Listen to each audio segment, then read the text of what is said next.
1848 жылғы революциялар Европада қандай саяси идеяларды қалыптастырды? Германияның саяси жағдайы ең басты себеп саяси бытыраңқылығы болды. 1815 жылы Герман одағы құрылды. Одаққа 35 егеменді монархия, 6 ерікті қала Гамбург, Бремен, Любек, Майндағы Франкфурт кірді. 1834 жылы Пруссия бастамасымен 18 мемлекетті біріктірген неміс кедендік одағы құрылды.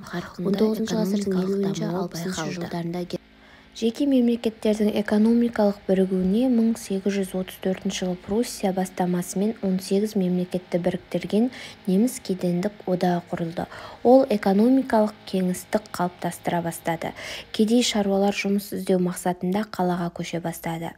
Батырақтар еңбегін пайдалану және ішкі нарыққа тауар жеткізу отыру ауқатты шаруалар гроссбауэрлер пайда бола бастады. 19 ғасырдың 50-60 жылдарында Германияның қарқынды экономикалық дамуы байқалды. Германия өнеркәсіп дамуы бойынша Францияны озды. Англиямен тең бәсекелес елге айналды. 1870-1880 жылдары темір канцлер Отто фон Бисмарктың тұсында капитализмнің германдық нұсқасы қалыптасты. Бисмарк атағы хан мен темірдің саясаты сыртқы саясат милитаризмі түрінде көрініс тапты. Елдің бюджетіне қайта қарулануға қомақты қаржы бөлінді. Әскер көлемі айтарлықтай көбейді. Жарты ғасырға алға озу деген талпыныс Германияның күшті капиталистік державаға айналдырды. 1848 жылдың басында Европа революциялық қимылдардың қарқынды кезеңіне кірді.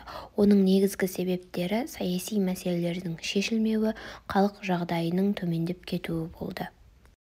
Франциядағы революция. Францияда дағдарыс қолөнершілердің кедейленуінен, жұмыссыздықтың көбеюінен, қымбатшылықтың артуы, өмір сүру жағдайының төмендеуінен бастап орын алды. Нәтижесінде 1848 жылы 22-24 ақпанда Парижде көтеріліс басталды.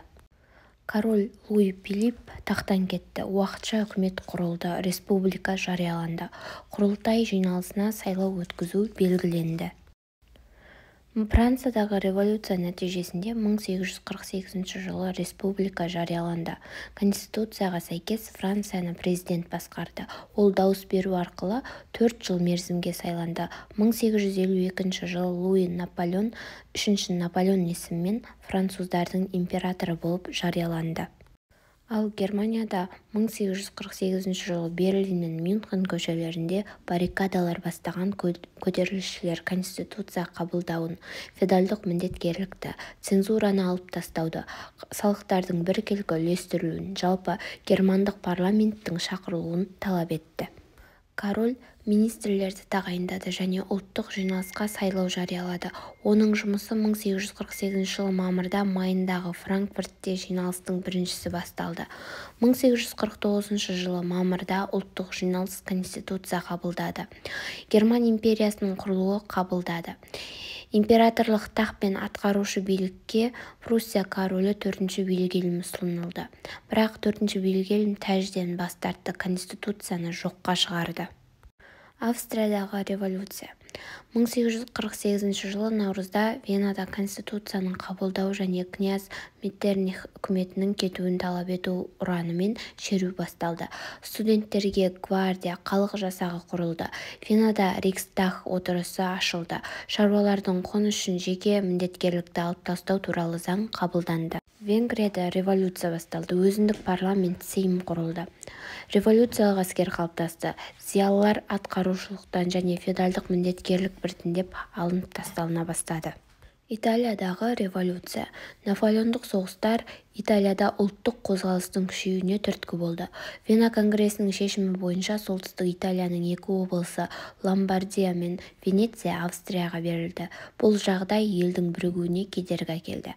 1831 жылы Джузеппе Маццини елді азат ету үшін және біріктіру мақсатында Жас Италия ұйымын құрды. Күреске итальяндық ұлттық идеяның символына айналған Джузеппе Гарибальдиді шақырды. 1848 жылы ақпаннан наурыздан бастап либералдардың қатысуымен үкімет құруға және конституциялар қабылдауға мәжбүр болды. Италияны азат ету және біріктіру ұраны барлық итальяндықтардың қолдауын тапты. 1848 жылы наурызда ломбардия мен венецияда антиавстриялық көтеріліс басталды. милан тұрғындары фельдмаршал иоганн йосиф бродесский басқарған әскерді талқандады. Австриялықтарды Венадан қуып шыққаннан кейін ол жерде республика жарияланды.